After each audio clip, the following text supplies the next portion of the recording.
Rabbi इश्रह ली सदरी वयस्सिर ली अमरी वहलुल उक़दतम मिन लिसानी यफ़क़हू क़ौली rabbi अऊज़ु बिका मिन हमाज़ातिश शयातीन व अऊज़ु बिका रब्बि अन याहज़ुरून। बिस्मिल्लाहिर रहमानिर रहीम। আমরা আগের সূরা আমরা আগে চলে গেছি, কারণ এটার শব্দগত একটুখানি পার্থক্যের কারণে ওইদিকে চলে গেছি আমরা। আবার ফিরে আসতে হয়েছে, এখানে শব্দটা যেভাবে ব্যবহার করা হয়েছে সেই ব্যবহারকে সামনে রেখে পেছনে আসতে হয়েছে সূরা ৭৯-তে নাজিআত। তো আমরা প্রেক্ষিত অনুযায়ী আমরা পড়ি ওয়ান নাজিআতে গারকান, এবং সেই ফেরেশতারা যারা ডুবিয়া টানে, অর্থাৎ প্রাণ হরণ করার সময় যার যার মৃত্যুর সময় যে প্রাণগুলো ফেরেশতারা নেবে, তো এক ধরনের এরকম হবে যে ফেরেশতারা দেহের অভ্যন্তরে ঢুকে প্রত্যেকটি মাংসপেশি থেকে জীবনকে বের করে আনবে, এবং সেই সময় হলো মৃত্যু যন্ত্রণার যে ভয়ঙ্কর রূপ। এটা একটা।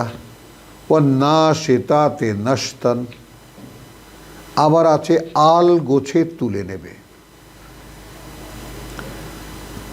এও এক ধরনের মৃত্যু। ওয়াসাবিহাতে সাবহান, আমরা তো দেখেছি ফেরেশতা যাদেরকে পাঠানো হয় 2-2 ডানা, 3-3 ডানা, 4-4 ডানা, সূরা ফাতিরে আমরা দেখেছি। এবং সাঁতার কেটে যায় তারা তীব্র গতিতে।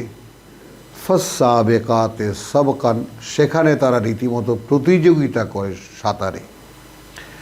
ফল মুদাব্বিরাতে আমরান, এবং এইভাবেই তারা এই জাগতিক অর্থাৎ আল্লাহ কর্তৃক পরিচালিত এই পৃথিবীর সমস্ত ব্যবস্থাপনা তারা করে। ইয়মা তারজুফুর রাজফা, যেই দিন কম্পনে হেলিয়ে দেওয়া হবে, প্রচণ্ড কম্পন হবে, কিয়ামতের সিনারিও দেখানো হচ্ছে।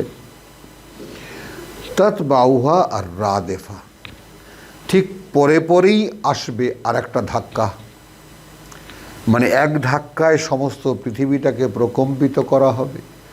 পরে পরেই আসবে আর একটা ধাক্কা।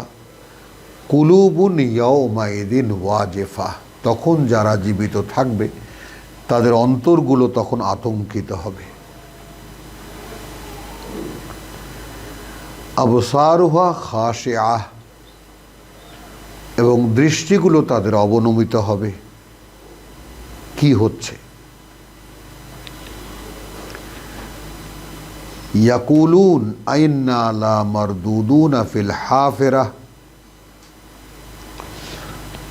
তখন তারা বলবে যে আমরা কি সত্যি সত্যি পৃথিবীতে আবার ফিরিয়ে নেওয়া হব? আইদা কুন্না ইযামান মা নাখেরা, তখনও কি যখন আমরা এক সম্পূর্ণ হাড়গোড় হয়ে যাব, একেবারে ফসিল হয়ে যাব।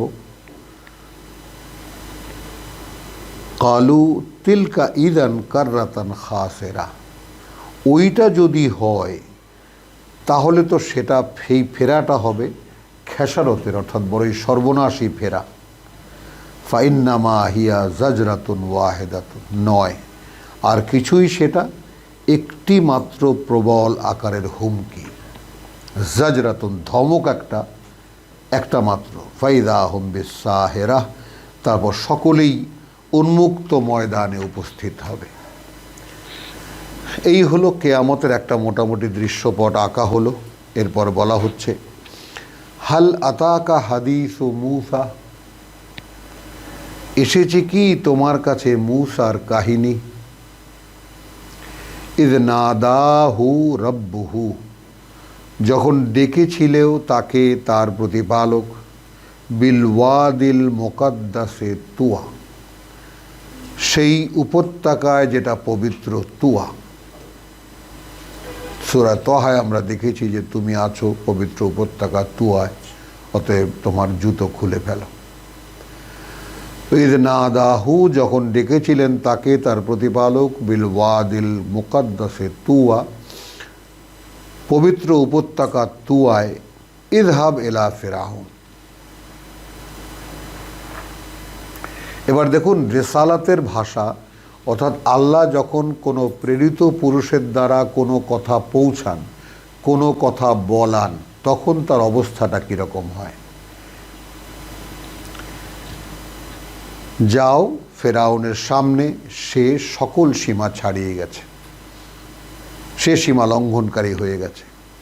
ফাকুল, গিয়ে বলবে, হাল্লাকা ইলা আন্তাজাক্কা, আছে কি তোমার এমন কোনো উদ্দেশ্য, এমন কোনো মনোভাব সেই ব্যাপারে যে তুমি পরিশুদ্ধ হবে। এখন কি করব আমরা, এখানে তর্জমা করব, তুমি কি পবিত্রতা অবলম্বন করিতে প্রস্তুত? বাংলায় লেখা আছে।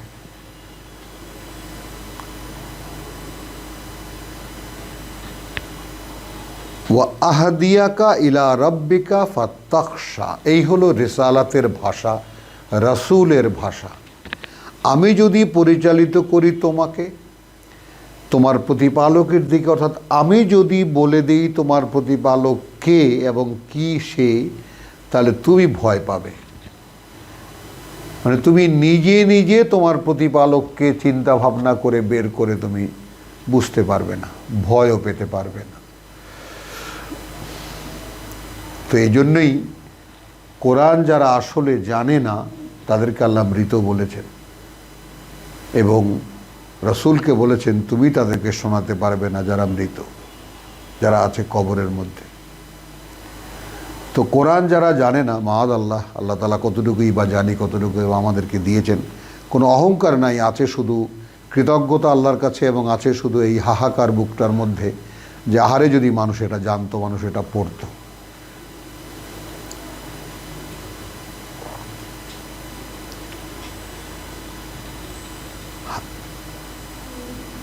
তো ইযহাব ইলা ফিরআউন, যাও ফেরাউনের কাছ সামনে,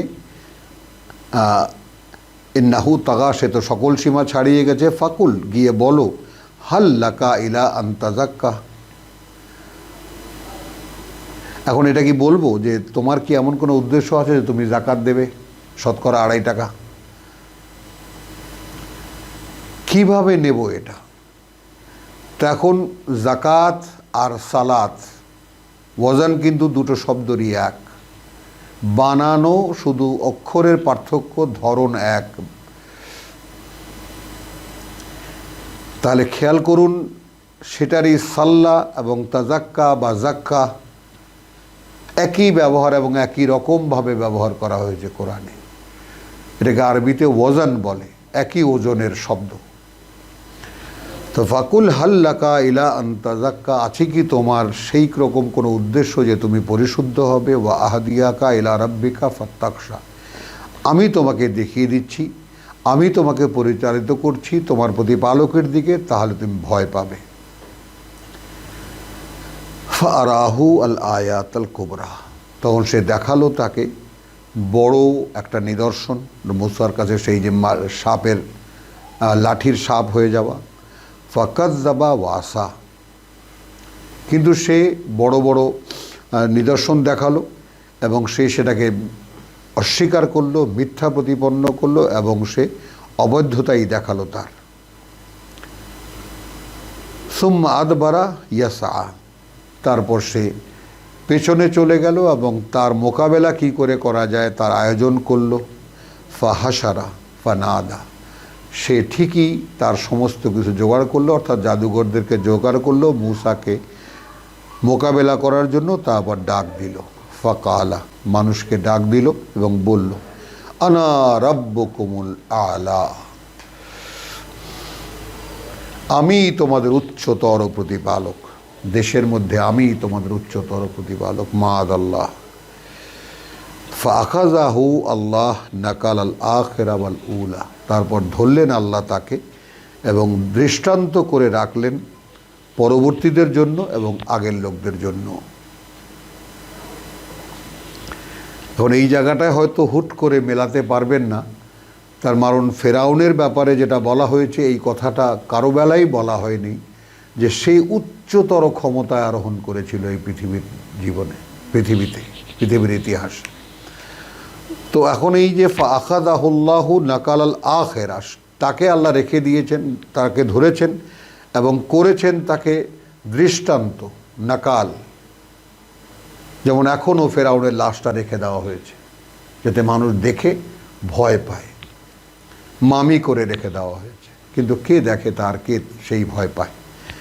ওয়াল উলা, এবং একদম সেই প্রথম আবার যখন পৃথিবী শুরু হবে তখনও ফেরাউন থাকবে দৃষ্টান্তমূলক একজন। ইন্না ফি যালিকা লাইবরাতান লিমান ইয়াখশা, এটা রয়েছে, এর মধ্যে রয়েছে অনেক শিক্ষা তাদের জন্য যারা ভয় পায়। সেই প্রশ্ন ভয় পাওয়া নিয়ে। তো আলহামদুলিল্লাহ, এখানে আমরা সেই তাজাক্কা শব্দটি যে রূপে দেখলাম সে আপনাদের সামনে রাখলাম। ওয়ামা আলাইনা ইল্লাল বালাগ ওয়ামা তৌফিকি ইল্লা বিল্লাহ।